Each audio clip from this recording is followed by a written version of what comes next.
Hey guys, welcome to this video. So in this video we'll be quickly devising wave optics and atoms.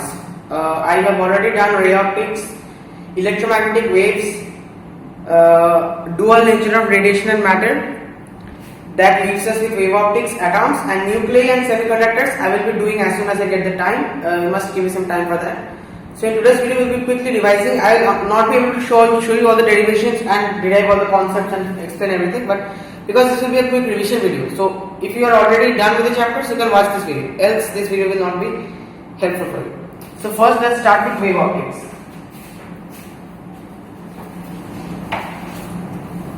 So the basic thing is that I'm not going over the very basics like the corpuscle theory of light. Why that failed? Because the corpuscle theory of light predicted that suppose we have a rarer medium and we have a denser medium.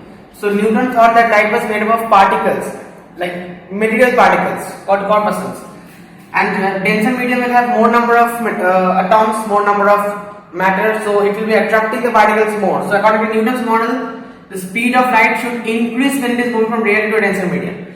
But actually we know that the speed of light decreases when it is moving from rare to denser medium. So there were a lot of other reasons. The corpuscle model of light could not explain everything, so it failed. It was not a good model because light has no mass. Light does not have any mass. It's not made up of material particles. So that is one thing. Next we have. So in ray optics we have studied that light is a straight line, but in wave optics we will see that light is an electromagnetic wave. But the wavelength of light is pretty small. So for macroscopic objects it appears to be a straight line, but actually light is a wave. So just a second.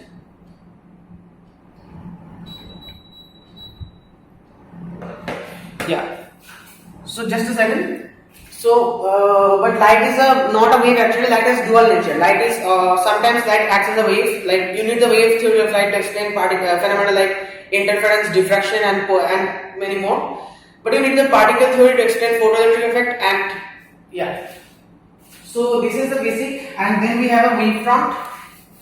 Suppose from a point source we have a spherical wavefront. Wavefront is the locus of all the in-phase oscillating points, all the waves that are oscillating in phase. Like this is the locus, this is the path of all the points which are suppose forming a crest or a trough. Suppose when you drop a stone in the water and you get the ripples, so all the parts that is crest, that is bulging outward, bulging upward, they form a circle. If you see, it's not like this part is upward, then this part is up, then this part is up, then this part is not like that.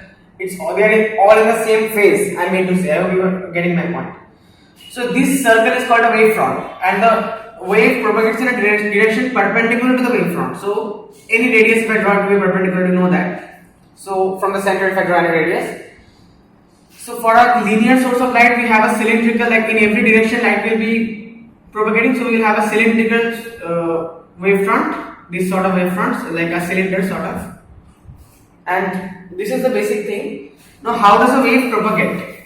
Suppose we have a wavefront, a spherical wavefront. I am not drawing the full sphere, I am just drawing a part of it.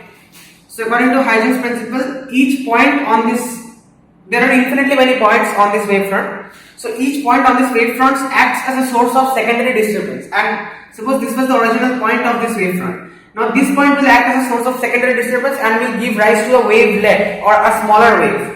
So that wave will be like this, then this will be like this, like this, like this. So light will get some wavelets or smaller waves. Now after some time, if you wish to find out where the new wavefront is, like how the wavefront is moving in time, you just draw the common tangent to all these points. The common tangent. So this is our AB, suppose this was our original wavefront, and CD, this is our new wavefront. This line of the same shape, if you can see. So how to draw the wavefront? There are the few basic things. Like let me show you a few examples. Yeah. Suppose for a convex lens. So for a convex lens, the rays will be converging at the focus.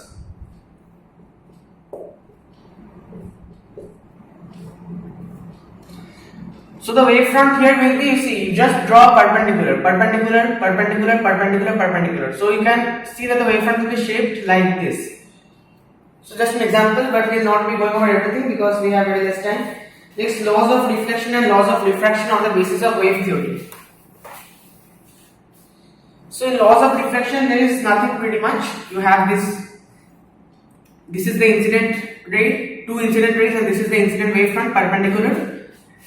So this is the incident wave front, okay? And then you have the reflected ray. Sorry, let this be your reflected ray, and this is your incident wave front, and this is your reflected wave front.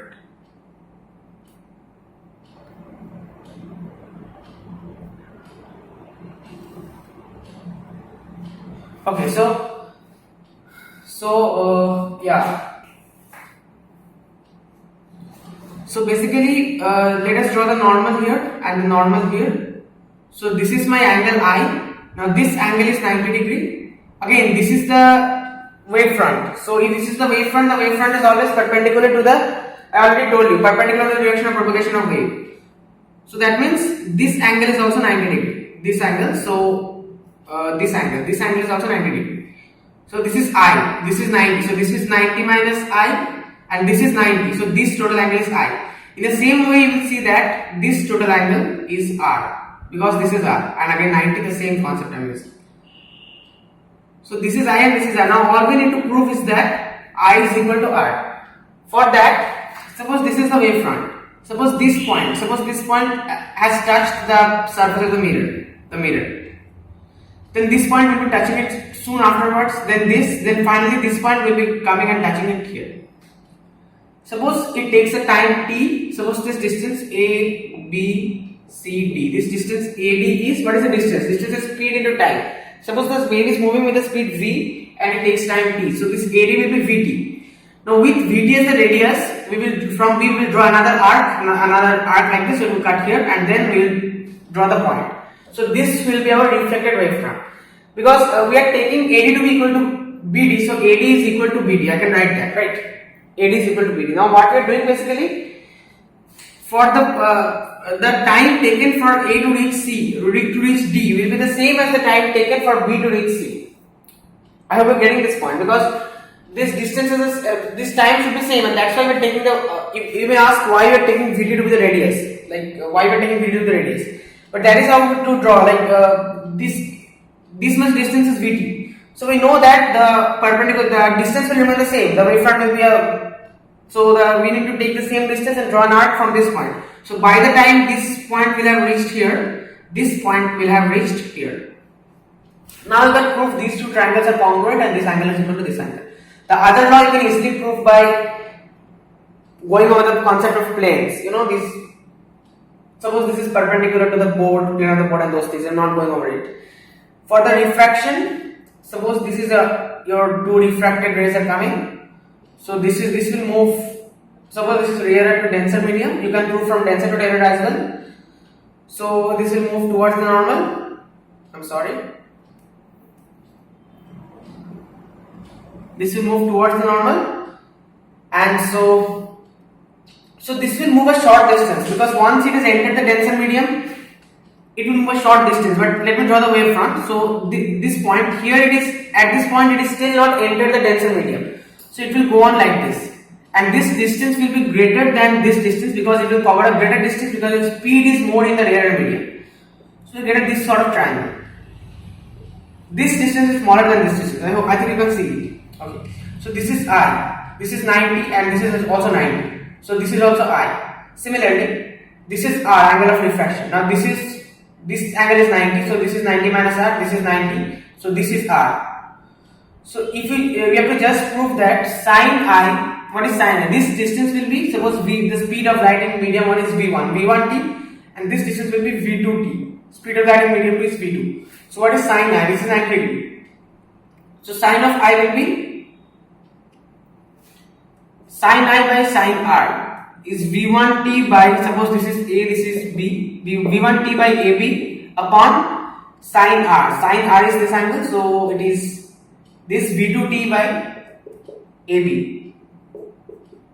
So ultimately we are getting v1 by v2. That is the law of reflection. Sin I by sin R is v1 by v2. You can also write it in terms of lambda and everything.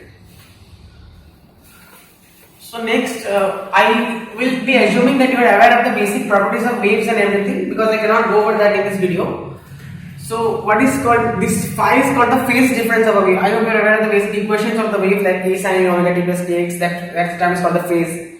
So phi is k delta x. Delta x is the path difference and phi is the phase difference, and k is 2 pi over lambda. Now for coherent sources, we will be doing Young's double slit experiment. For that we need coherent sources, and coherent sources means f will be same. I always write f for frequency, so if you are using nu, please don't get confused. By f I mean frequency. F will be same for coherent sources, because coherent sources means independent sources cannot be coherent, because the individual atoms are emitting the light. So millions of atoms will not emit light in phase. But coherent sources means they need to be in phase and they need to be of the same frequency. So f will be same, and if you would say the same medium, obviously it's in the same medium, so the speed is same, so that means lambda will also be same. So this means k is same, so that means this k is a constant for a coherent source. This means, so what this means I will tell you. This means intensity is proportional to amplitude square. This is one formula. Intensity, that is the energy per area per time intensity, that is proportional to the square of the amplitude. Amplitude of the wave is this thing. This is the wave. So this is the amplitude of the wave. This thing. That's the amplitude of the wave. So that is proportional to the amplitude square. So now we know that I, the net intensity, I net or I, just I, is I1 plus I2 plus 2 under root I1 I2 cos phi. This phi is the phase difference. So this is our formula. So we can also write it as I is, suppose I is k square. So this is, we can write a square equals a1 square plus a2 square plus 2 a1 square under root, that is a1, then a2 cos phi. These two equations are very important. Now for constructive interference. So first of all, you see one thing. If cos phi is a variable, that means if phi is a variable basically. If phi is a variable means this thing is a variable. If cos phi is variable, then average value of cos phi will be 0. So in that case, this term will be 0 and I will be equal to I1 plus I2. If cos phi variable. So same illumination at every point. So at every point you see the intensity is I is equal to I1 plus I2. The same thing. It's just the sum of two intensities, and I1 and I2 cannot change. They are constant. So you will get the same kind of light, same kind of illumination everywhere. There will be no interference pattern. By interference pattern I mean this somewhere bright, somewhere dark, then bright, dark. This kind of pattern. This kind of pattern is what we will get in Young's double slit experiment. So for that we need the cos phi to be constant, because if cos phi is constant, then coherent. So if it's coherent source, I told you where there will be darkness, where there will be once dark, then it will remain dark, it will not change, and we will get interference pattern like bright, dark, that sort of thing. So for constructive interference, okay, so for constructive interference means suppose two waves we have and they are like this or they are like this. Same thing basically. So this plus this is equal to, it will be a higher amplitude. The amplitude will increase. This will add up. This is also saying go up. This is also saying go up. So it will go up double or the sum of these two amounts. This is saying go down. This is saying go down. So this will be go down more, and this will also go up more, because this is saying go up and this is saying go up. So this is the meaning of constructive interference. Like the waves are reinforcing each other, and we will get a brighter, we'll get a light illumination. And if the waves are like this, then this is saying go down, this is saying go up. This is saying go up, this is saying go down. This is saying go up, this is saying go down. So we will get a diminished wave like this, or if they are of the same and opposite nature, then we will get a straight line. So this is destructive interference. So for constructive interference, our constructive interference, cos phi maximum value, this intensity should be maximum, so cos phi should be 1. 1 is the maximum value of cos phi, any cos maximum is 1. So phi should be 2n pi. So if phi should be 2 n pi, then delta x, that's the path difference, should be 2n lambda by 2, or you can write n lambda. It's easier to remember like this because for destructive interference we have cos phi equals -1, phi equals 2n plus 1. This n is 0, 1, 2 and so on. This n is also 0, 1, 2, so on. 2n plus 1 pi. 2n plus 1 pi by 2. Sorry, 2n plus 1 pi. Sorry. So how we are finding out delta x, I don't understand, because phi is 2 pi over lambda into delta x. So delta x is phi. So phi is 2n pi. So 2n pi over 2n pi. Sorry, 2n pi into lambda over 2 pi. So 2 cancel, pi cancel, n lambda. We are left with n lambda. So this is how we are finding out. So same case, if you do it here, you will get delta x to be equal to 2n plus 1 lambda by 2, odd multiple of pi by 2, sorry, of lambda by 2, odd multiple of lambda by 2. This is odd multiple of pi and this is odd multiple of lambda by 2, 2n plus 1 lambda by 2, that's it. So these things you have to remember for constructive and destructive interference. And if it's maximum, like you can use a bit of trigonometry and you can derive this formula, like the intensity is I max. So I max is actually 4 times the original intensity, 4 I naught cos square phi by 2. I'm not showing derivation, you can easily derive it from here, like this. So if cos phi is, if I1 is equal to I2, so this is 2, suppose that is equal to I naught. So 2 I naught plus 2, this is equal, so root I naught square, that is 2 I naught cos phi. So 2 I naught common, 1 plus cos phi. Now 1 plus cos 2 theta is 2 cos square theta. So 2 to 4 I naught cos square theta by 2, because here, or phi by 2. So 4 I naught cos square phi by 2. That's all I've done. Next we have Young's double slit experiment.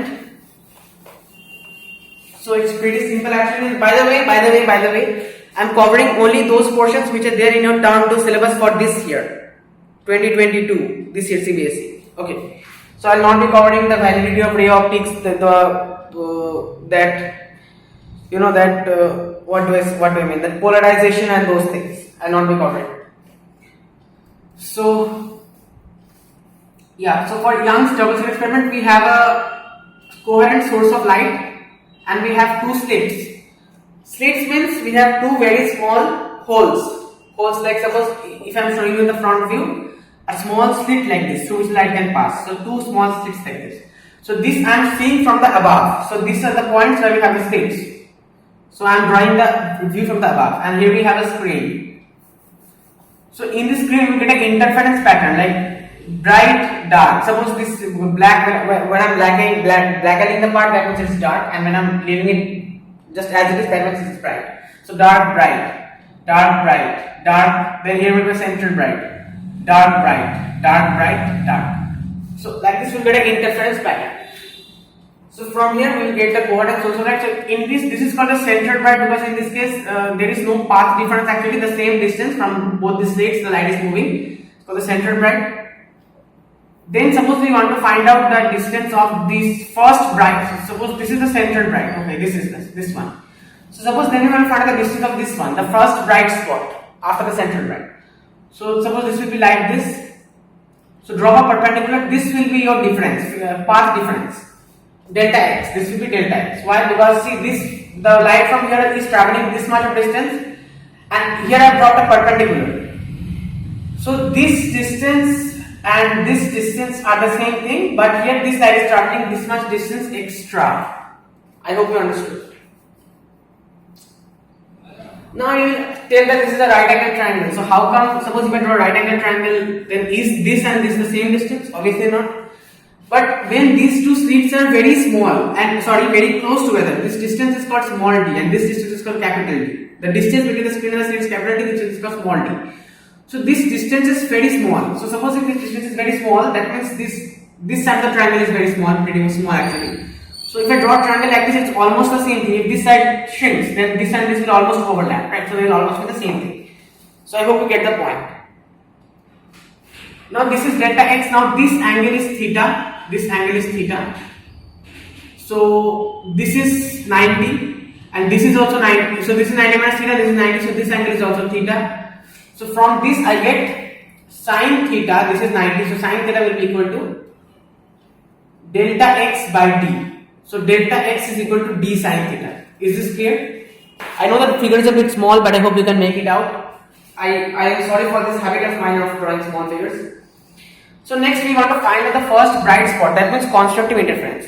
So see, for the central bright, it will be just like delta x will be 0. We cannot take lambda because for the central bright, see n is starting. What was the formula for bright fringe? N lambda. So n is starting from 0, 1, 2. So for central bright, it is 0 into lambda, that is 0. But we want to find out n equals to 1, the first bright fringe. That means lambda, just n, 1 into lambda is just lambda. The path difference is lambda, so delta x is lambda. Delta x is d sine theta. So d sine theta is lambda. Now for very small angles, this angle is very small. Why? Because you can understand, right? This angle is theta, so this angle will be very small. Pretty small path difference. So that means we can write sine theta will be equal to tan theta or theta. So d theta equals to lambda we can write. Or is this required? Okay, tan theta. Yeah. So see, we know that for small angle sine theta equals to theta equals to tan theta. So tan theta we can write lambda by d. Tan theta we can write lambda by d. Now again in this triangle, what is tan theta? This is the right angle. So tan theta is delta x by this thing. Delta x by this thing.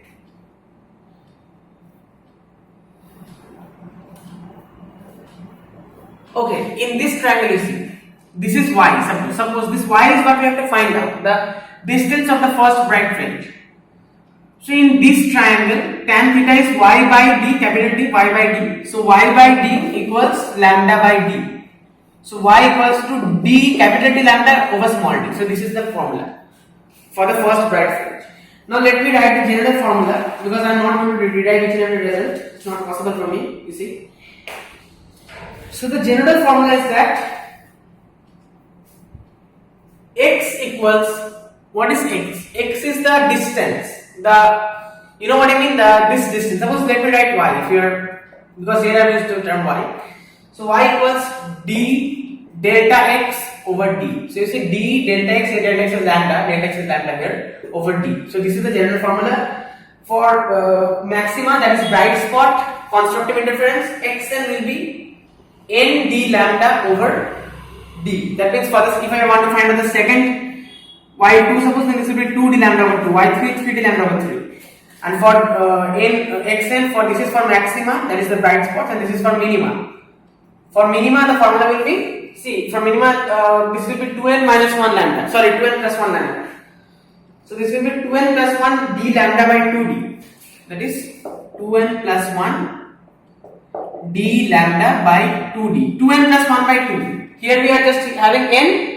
Here we are having 2n plus 1 by 2. You can easily derive this as well.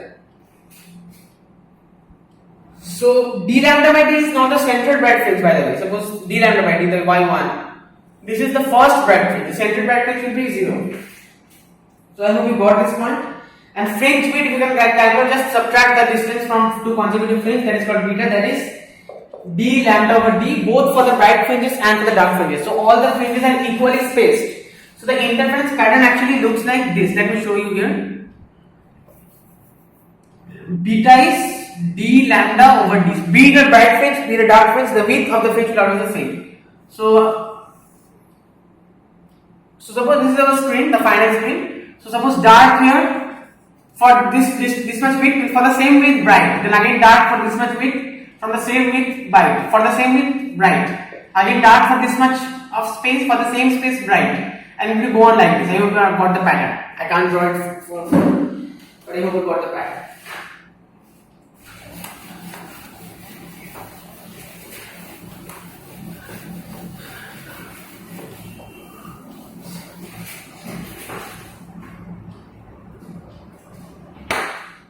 Okay, what else? Now I am not doing questions because this is just supposed to be a quick revision. But questions is nothing difficult to solve. If you will be given these values, what is capital T, what is small t, and if you are asked to find out, suppose suppose there are lights of two wavelengths, lambda 1 and lambda 2, two types of light. So we have to find out where, at which number, which position, like which bright fringe will be the second or third or fourth, whatever. Which bright fringe of lambda 1 will coincide with the bright fringe of lambda 2. These kind of questions you can write n1 lambda 1 equals to n2 lambda 2, assuming n1 to be equals to, because why I am writing this, because suppose n1 bright fringe coincides of lambda 1 coincides with n2 of lambda 2. So n1 d bright fringe, so n1 d lambda 1 over d equals to n2 d lambda 2 over d. So the setup is not changed. So that means small d, capital T will be the same, cancel out. So n1 lambda will be equal to n2 lambda 2. So you can find out lambda 1 and lambda 2 will be given to you. So you can find out n1 by n2. Now reduce it to the simplest ratio and it will give you the, suppose this comes out to be 4 by 3. That means the fourth bright fringe of the lambda 1 light and the third bright fringe of the lambda 2 light, they will coincide. This kind of question, nothing else. Next, diffraction. Okay. So diffraction basically means bending of light around corners of small obstacles and consequent spreading of the region into geometrical shadows. So suppose you have a screen here and you have a small aperture here. So when the aperture is very small, we know that light is actually a wave. Light is acts like a wave. Like we have the wave theory of light. So light actually bends around the corner. Like if light travels in a straight line, if this is actually true, then suppose if I shine light on it, I should be the light only at this point. But as it happens, the light slightly spreads out slightly, and we get a whole sort of illumination. This is called diffraction. This is the bending of light around the corner. So light is bending around the corner. This is called diffraction.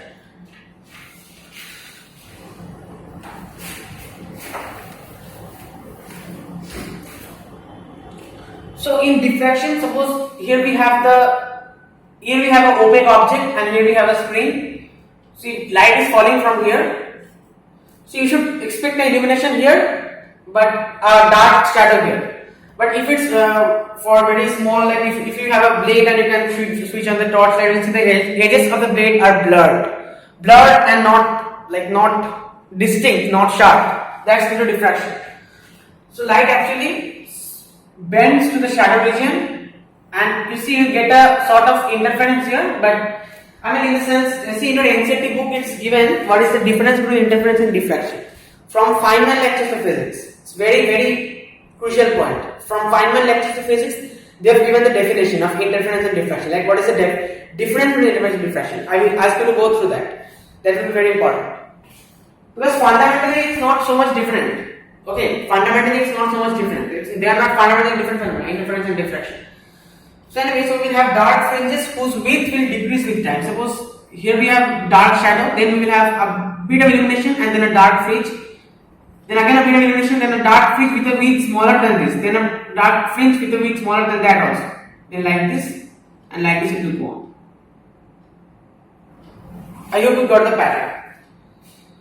So suppose this is my slit. So for diffraction we are considering a single slit diffraction it's also called. So the light is bending around the corners like this. So let this angle by which light is bended with theta. And the distance between the two slits, this distance, you can see it, right? Yeah, this distance, let that be A. So theta is the angular deviation and A is the aperture of the slit. Okay, so then P equals A sin theta, or you can write lambda equals A sin theta, or you can write equal to A theta, so theta equal to lambda by A, because sin theta is equal to theta for small angles. So theta equals lambda by. Now what do I mean by theta equals lambda by? This is for diffraction, the minima and maxima condition will get reversed. For diffraction, just a second. Yeah, so where was I?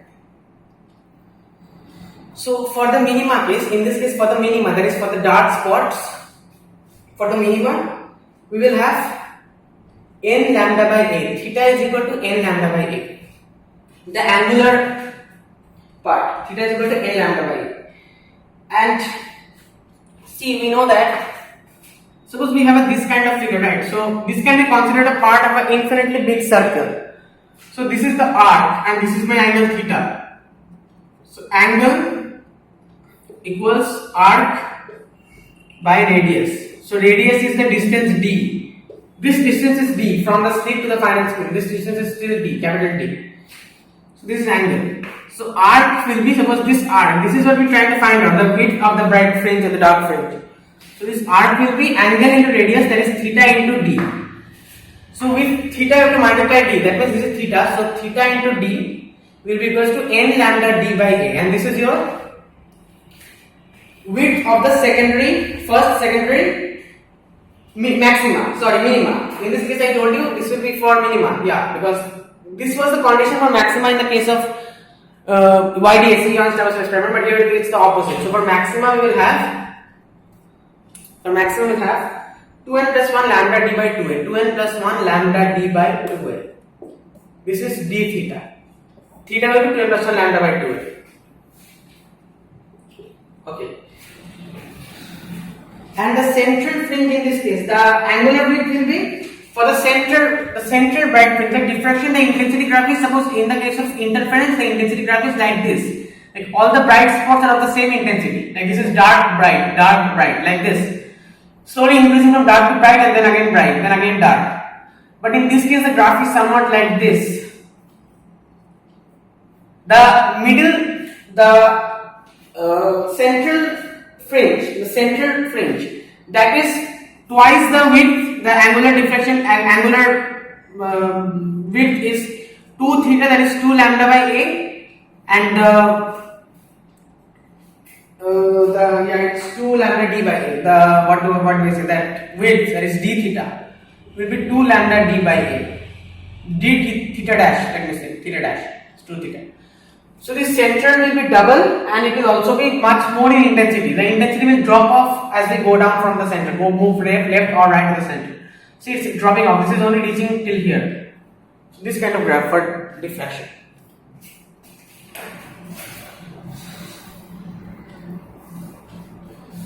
So yeah, that's all from wave optics. Now we start with the terms. But before that, I ask you very seriously to go through the portion of Feynman lecture of physics. It's given in the NCERT book. You don't need to have the Feynman lectures of physics for that.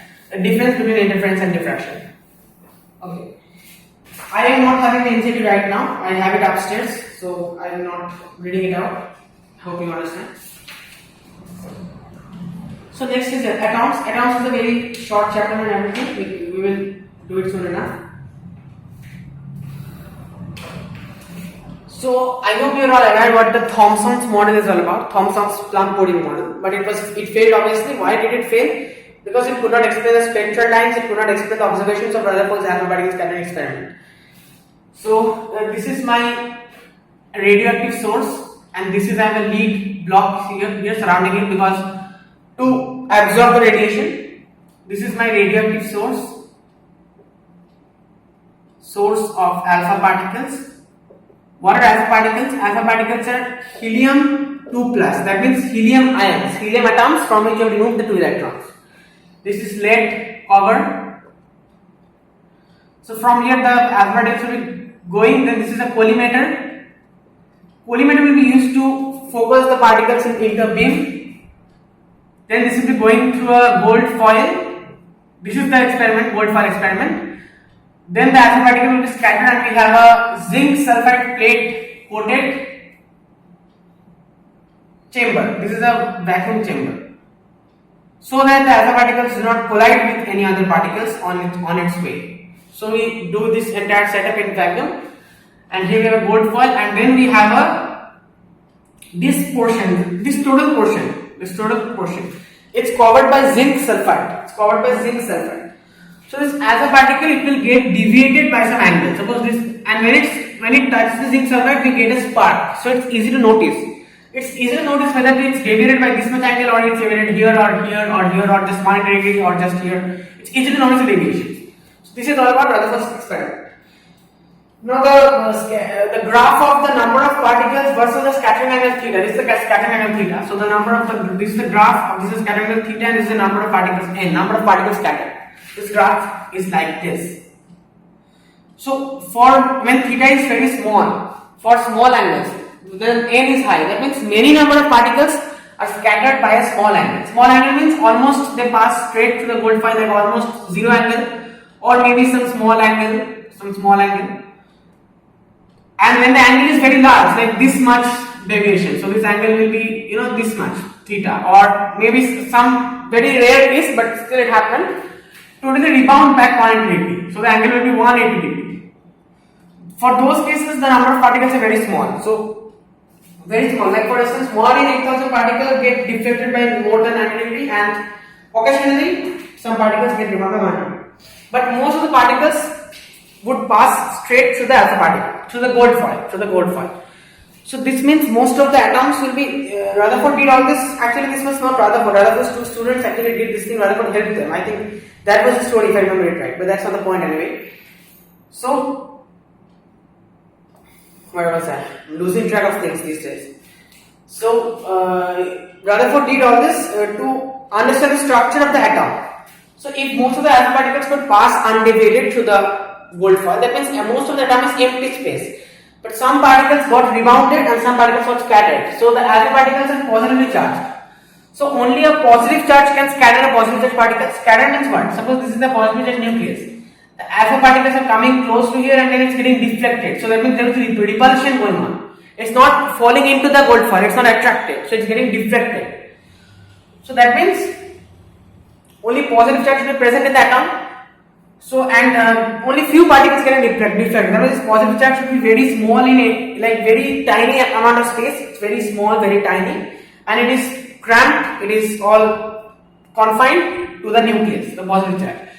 Now you can ask that why the electrons do not, attract the alpha particle. Because the electrons are negatively charged, alpha particles are positively charged, so they should attract. But the thing is that the alpha particles do ionise the electrons. But you can tell me that, why the alpha particles do not gain the electrons and change into helium atoms? He2+. So we should gain the electrons, we should attract the electrons and gain the electrons and change into helium atoms, just He. But that doesn't happen because I will not go into the quantum mechanical description obviously. I myself don't know it that well. But the basic thing is that the electrons are too slow. For alpha particles are moving very fast, so their speed do not match.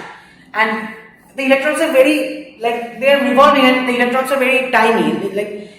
Electrons occasionally the alpha particles capture the electrons, but it's not like the electrons will be able to attract the alpha particles more than the nucleus will be able to repel it, because the nucleus is much more denser. I will get the point. So this is all about Rutherford's alpha particle scattering experiment.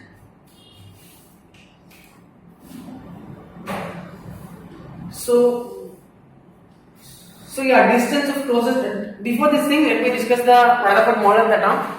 Rutherford says that most of the atom is empty space. There is a central tiny nucleus, very dense, and the electrons rotated around the nucleus. But you know that the electron moving in circular path. Electron is a charged particle, and if any particle is moving in a circular path, direction changing continuously, so velocity changing continuously, so it's accelerated. Now we know that accelerated charge gives out light, that is electromagnetic waves. So this electron should give out electromagnetic waves and should give off energy, and it should, if it's losing energy, then it should be collapsing towards the nucleus. Then the atoms could not be stable, but we know that atoms are stable. Objects are formed and everything. So this was the limitation of Rutherford's model. Now before we move on to Bohr's model and everything, a quick explanation of the distance of closest temperature and impact parameter.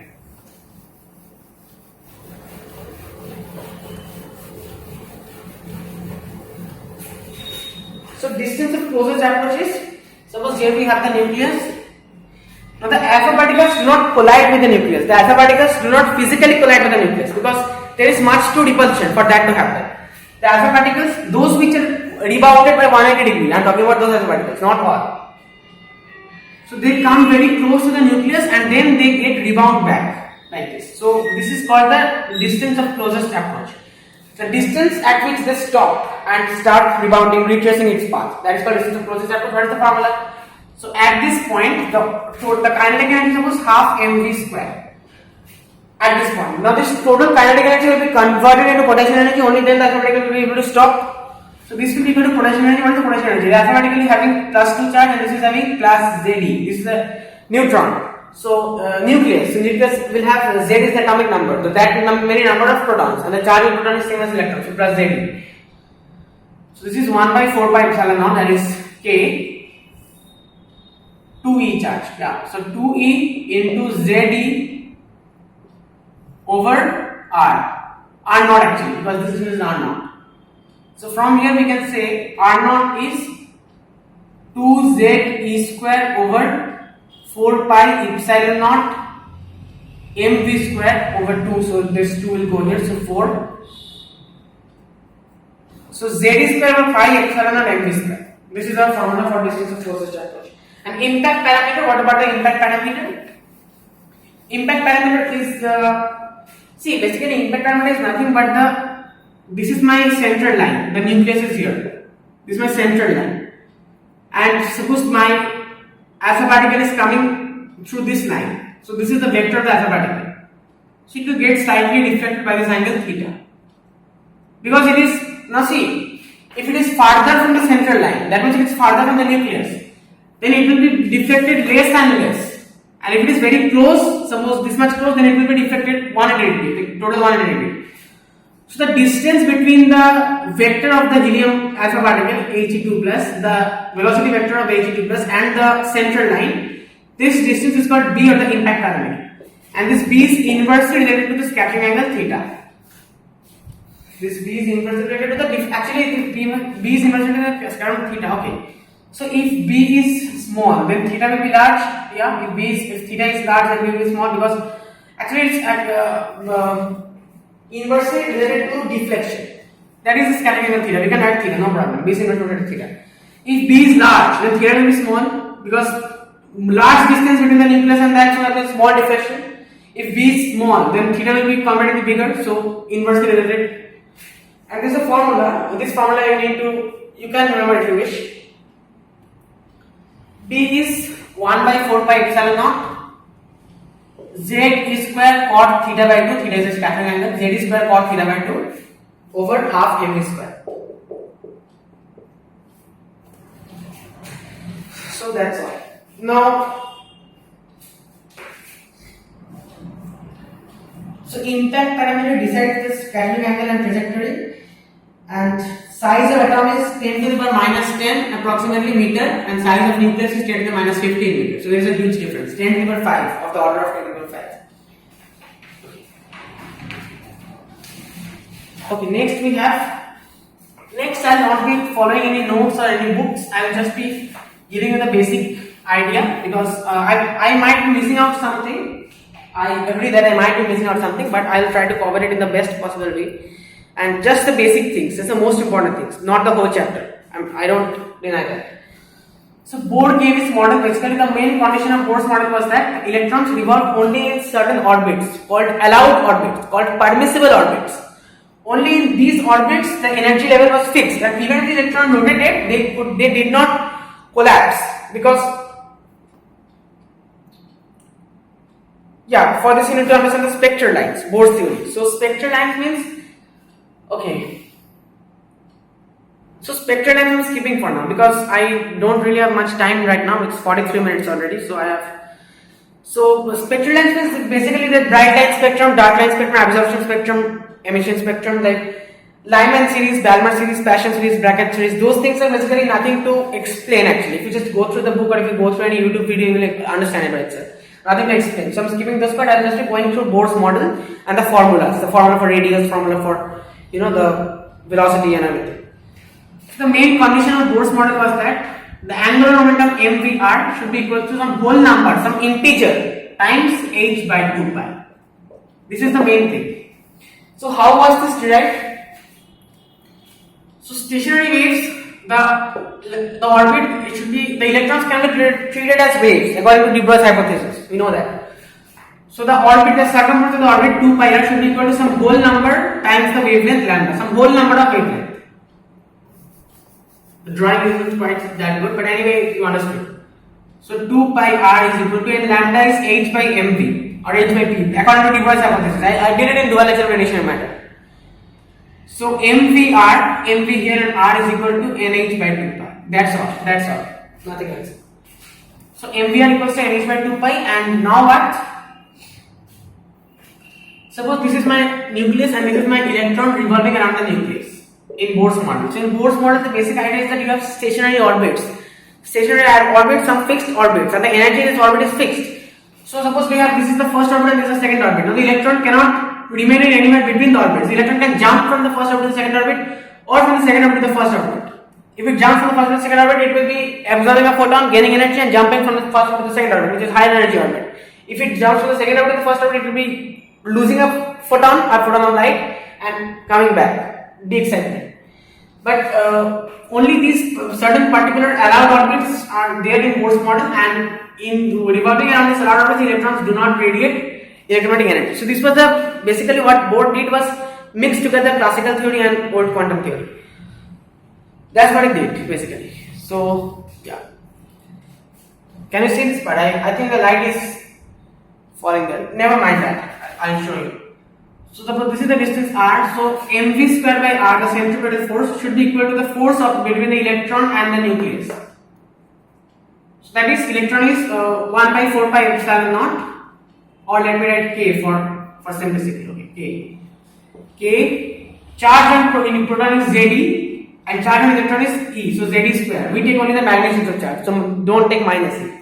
So k is Zd square over the distance, that is r.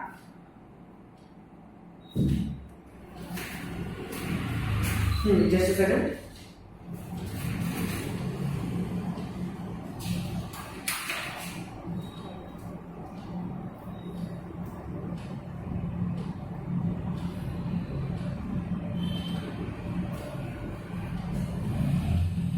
I'm sorry, this is, I'm confusing it. This is not the potential energy. This is not the potential energy. This is the kinetic energy. Right? This is the kinetic energy. I'm sorry, what happens? This is the, you know what I mean? The electrostatic force of attraction, the Coulomb force. So this will be r square. This is the Coulomb force. This is not the potential energy. This is the Coulomb force. So this should be r square. So r squared, this r cancelled. So from here we have, okay, what do we have? R equals, from here we can write r equals nh by 2 pi mv. Okay. So here we can write r equals k Zd square by mv square, or we can write nh by mv equals k Zd square over mv square. R is nh by 2 pi mv, sorry, 2 pi. So m cancel, v and v square cancel. So this v is equal to 2 pi k Zd square over nh. One formula we have derived. And r we can write k Zd square over mv square. So v square means m 2 pi square, that is 4 pi square. 4 pi square, m was already there, then k square, Zd square whole square. But we already have Zd square in the denominator, so this Zd square will go, and we'll have Zd square in the numerator, and this k will go and this will become k, just simply k. So m k Zd square. And nh, so nh square by nh square, so that will go above, so n square h square. So this is our radius, n square h square, 4 pi square m k Z square. This is my velocity of electron, and this is the radius, so 2 pi k Z square. So these two are the very important formula. So Bohr's radius for the innermost hydrogen atom, if you put Z equals 1 and n equals 1, Z equals 1 for hydrogen and n equals 1 for the innermost orbit, then we get r equals r1, let me write 0.53 angstrom, and rn for the nth orbit, the radius will just be n square. See, this radius is proportional to n square, and this is all Z is 1 for hydrogen atom, for hydrogen, let me write. So this 4 pi square m k is 911, so E is a constant, H is a constant, so it will be n square into 0.53 angstrom. This will be the same thing. and velocity will be 1 by 137. This is called the fine structure constant into c by n. C is the speed of light in the atom and n is the orbit, the n number, the quantum number. So the velocity is 1 by 137 into c by n. That's it, guys. And next we have, before this. Okay, so energy of the electron I will be doing, but before that let me write the general thing. The energy for the nth orbit, energy in the not the energy of the electron, sorry. The energy in the nth orbit, that is minus 13.6 over n squared. Minus 13.6 over n squared for the energy in the nth orbit. Okay. So this is energy quantization. Energy can have certain definite values like n square, n can be 1, n can be 2. So it can have 13.6 minus 13.6 where n is 1. And n is still to be minus 3.4, so it can have only certain values. This is energy quantization, just like quantization of angular momentum. Like some things in quantum physics are quantized, like angular momentum, energy. These things are quantized, but some things like position, space, it's not quantized. But yeah, that's all for now, for this class. So now Bohr's theory has some limitations, like this is applicable to only single electron systems. And Bohr could not explain why the orbits were circular, because that's what I assumed, the orbits are circular and not elliptical. But elliptical orbits are also possible. And actually, if I remember right, the Sommerfeld model actually had elliptical orbits, because the Sommerfeld model was successful in explaining some further line spectra like Zeeman effect and Stark effect. That's also a limitation of Bohr's theory. Bohr's theory could not explain Zeeman effect and Stark effect. That is further splitting of spectral lines in magnetic and electric fields. Heisenberg's uncertainty principle was violated by Bohr's theory because Bohr could define the exact path of the electron, so it is not actually possible to know the position and momentum of the electron, like for sure, with 100% certainty in a single time. So that's all. Now that's not all, but yeah. So there is frequency. If you want to see the derivation very well.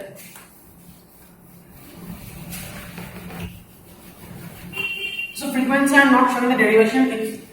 It's pretty easy actually. So we know that frequency is 1 by time period. That is 1 by time period is distance into over velocity. That is v by d. That is v by 2 pi r. Distance is 2 pi. The circular circumference. So put the value of v, put the value of r, you get the value of f. Nothing else. We have already decided what is v and what is r. You see, it's v by d, it's v by 2 by r. So now we have the energy of the electron. Okay, the energy of the electron. And yeah, this we know that this c is equal to f lambda. So 1 by lambda is called c by f, 1 by lambda, sorry, f by c. 1 by lambda, f by c. F by c, 1 by lambda. This is Rydberg constant r. The value of r is 1.097 into 10 to the 7 meter inverse.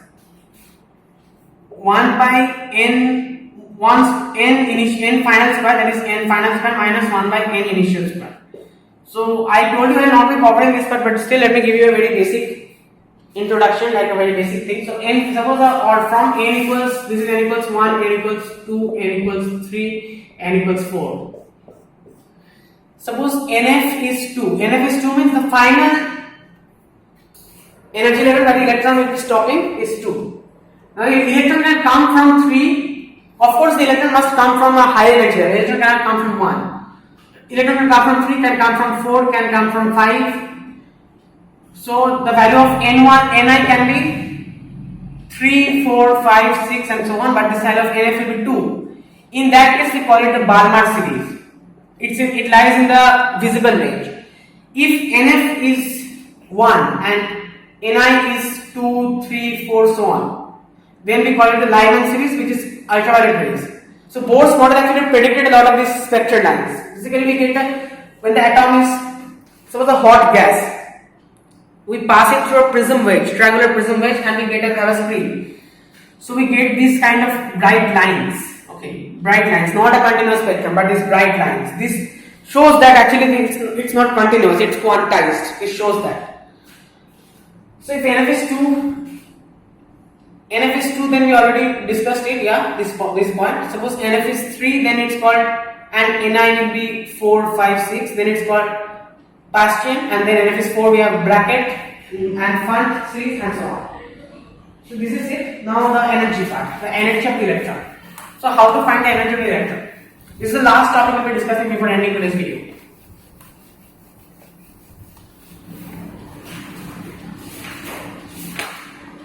Okay, so tell me what is the potential energy of the electron?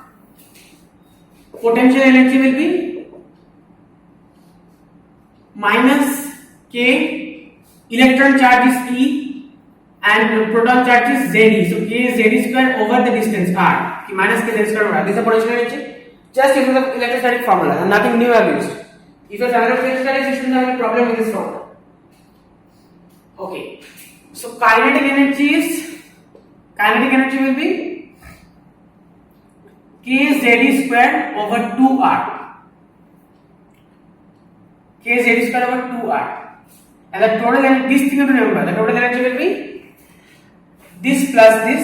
So that will be minus K Z square over 2R, the total energy. Now you can write it in a number of ways. Okay, you can write it in a number of ways. This is not the only way to write. So basically remember that total energy is equal to minus Ke and is also equal to potential energy Pe by 2. Just remember this. Okay. So next let me just show you the alternative ways of writing the energy. Okay. So I will be just showing you one form. And this is this energy is a bit tricky, but let's do it. The total energy of the electron, that is Kz square over 2R.